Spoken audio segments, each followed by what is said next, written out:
শুক্র ও শনিবার ঢাকায় বেশ বড় আকারের জনসমাবেশ করেছে বিএনপি। এতে অনেকটাই সন্তোষ প্রকাশ করেছে দলটির নীতি নির্ধারকরা। এছাড়া সামনের দিনগুলোতে সরকার বিরোধী আন্দোলন পুনরুজ্জীবিত করতে দলের সকল নেতাকর্মী ও মিত্রদের ঐক্যবদ্ধ হয়ে আবারও রাজপথে সক্রিয় হতে নানা নির্দেশনা দিয়ে আসছে দলটি। বিএনপির নির্ভরযোগ্য সূত্রগুলো বলছে, সিনিয়র নেতাদের সঙ্গে ভার্চুয়ালি কর্মী সভা চলছে। পর্যায়ক্রমে 12টি দলীয় জোট সহ লিবারেল ডেমোক্রেটিক দল, এলডিপি, কৃষক দল, জাতীয়তাবাদী সমমনা জোট ও লেবার পার্টির সঙ্গে বিএনপির বৈঠক চলবে বলেও জানান নেতাকর্মীরা।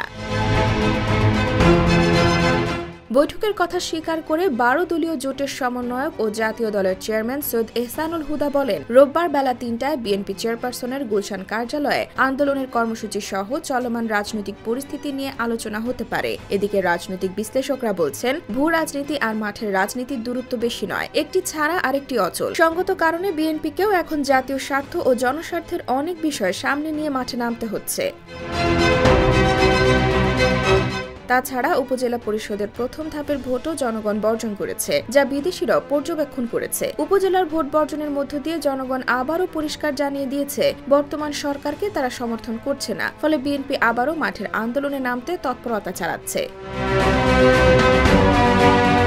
নিত্য প্রয়োজনীয় পণ্যের ঊর্ধ্বগতি, তেল, গ্যাস ও বিদ্যুতের দাম বৃদ্ধি সহ সরকারের সকল ত্রুটিগুলো সামনে রেখে বিএনপি জনস্বার্থে কর্মসূচির আহ্বান জানালে সেখানে কিছুটা হলেও জনসমর্থন সঞ্চার করতে পারবে বলে ধারণা করছেন বিশ্লেষকরা। শুধু তাই নয়, দলটির কূটনৈতিক অগ্রসরতাকেও প্রশংসা জানিয়েছেন অনেকে। এছাড়া ক্ষমতা দখলের চিন্তা বাদ দিয়ে যদি তারা জনস্বার্থে রাজপথে অগ্রসর হতে থাকে, তাহলে নির্দ্বিধায় বিএনপি জনসমর্থন পাবে বলেও আশা করছেন রাজনৈতিক বিশ্লেষকরা।